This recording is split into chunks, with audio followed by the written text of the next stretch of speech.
and that's going to happen on the A days. There's a 1 minus p% chance that it's going to be beginning EFFR plus lower limit, and of course that's going to be multiplied by number of days after.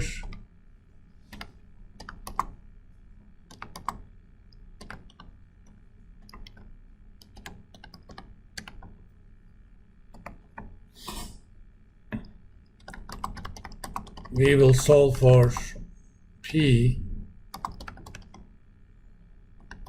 market's assessment of probability of a upper limit move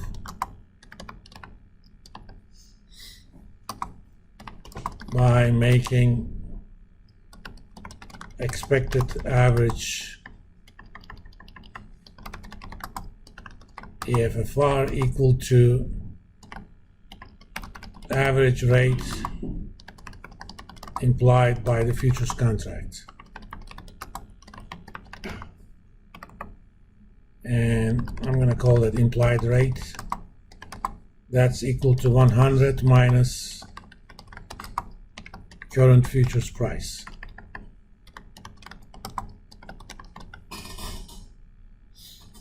We're going to go into the contract and look at it. Interest rate futures, if you type, let me go back here, 30-day federal funds futures on your Google search, and let me copy that link, get the prices from the CME link.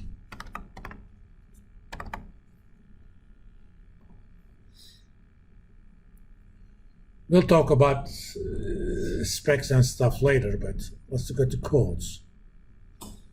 There's a contract for each month for a long period of time. It becomes quarterly after a while, but load all.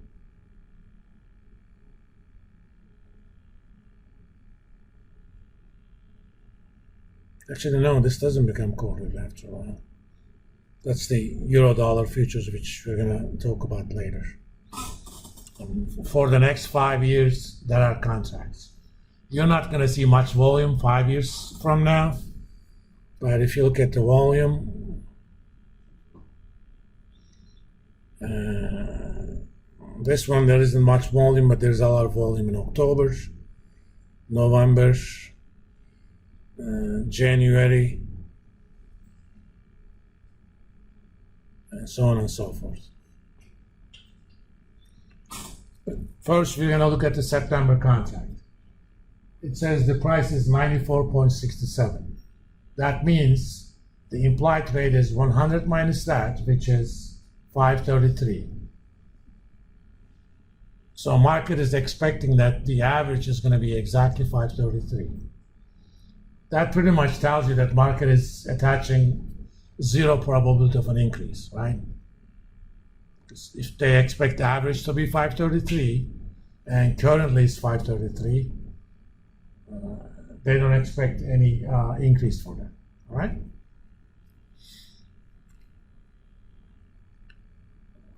Ideally, you can solve for P and, get the expression.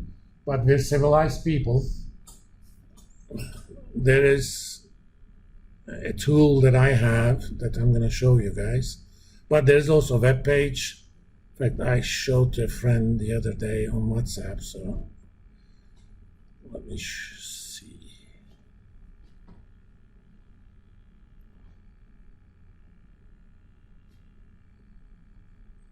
There you go. No, that's different.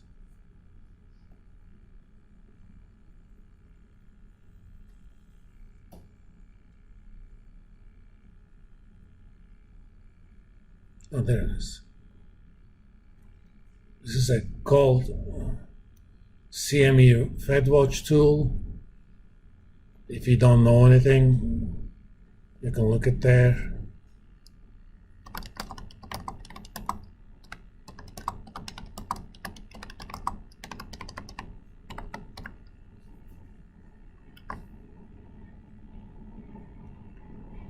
Basically, target rate probabilities for September 20 meeting in this case. This uses a little bit more complicated model than I do, but essentially it gives you the same thing.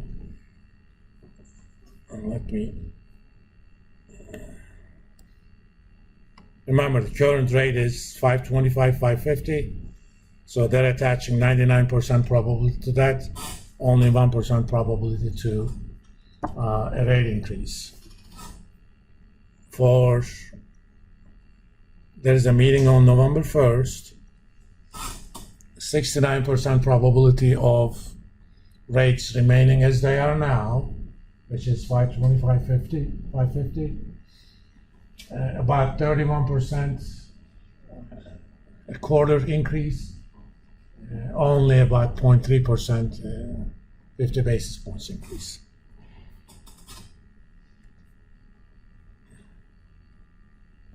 There's a meeting in December, again, similar, but I'm going to keep things simplified. I'm going to only kind of do hypothetical scenarios. I have this tool. It also has some other calculators, but this is my template for, come on. Oh, I know what's going on.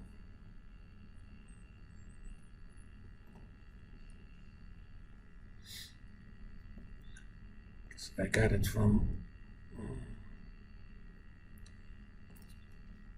a different sheet that actually had that one. This one doesn't.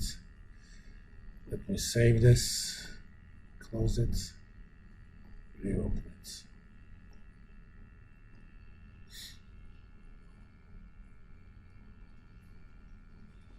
And I'm gonna post that on, not Facebook, but Blackboard. So if you want to download it for yourself and play with it, you're more than welcome.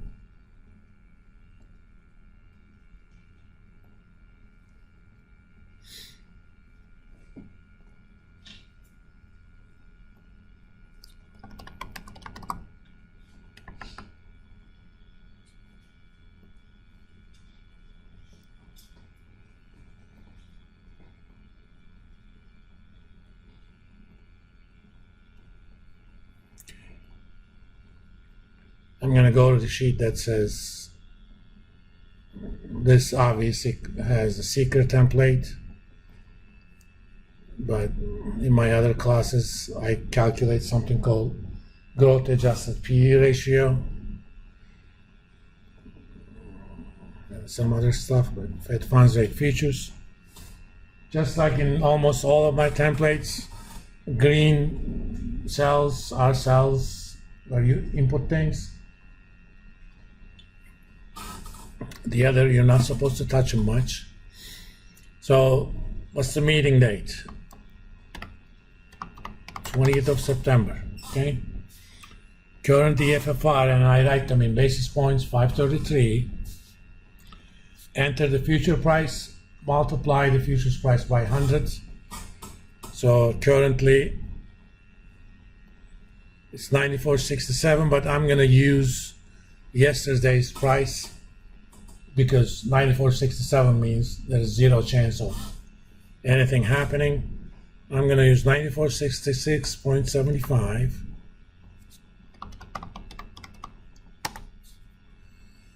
If there is a meeting in that month, this light should be green, and there is a meeting on this month, it automatically calculates number of days before the meeting and number of days after. And if you guys want to see how I'm doing it, there is an Excel function called end of month. It actually figures out what day it is.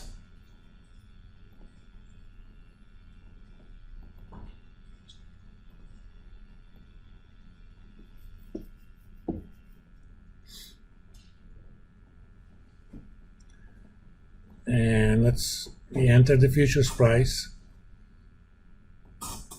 Lower bound is our C low.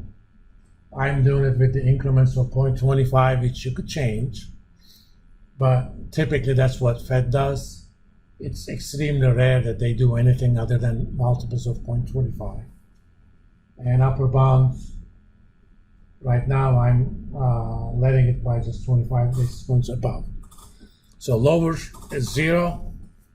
Fed either is going to do no change or they're going to increase it by 25.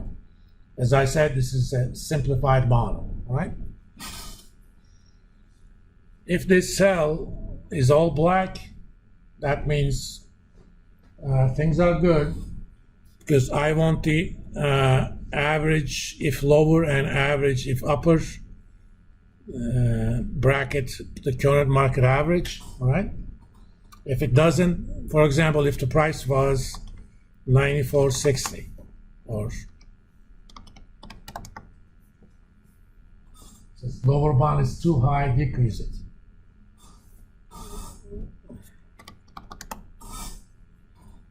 This would mean Fed either is going to decrease by a quarter or do nothing. They're still calculating the probability of the upper bound. So if this was indeed the case, and that was the price, this sergeant over here, click on it. It uses GoldSeek in the background, just like we did in Seeker, to calculate that probability. If this was the case, futures price was 94.70, this would have implied a 64% probability that Fed is going to stay put, but a 36% probability that it's going to decrease it. 1 minus P is probability of a lower. So maybe I should write here upper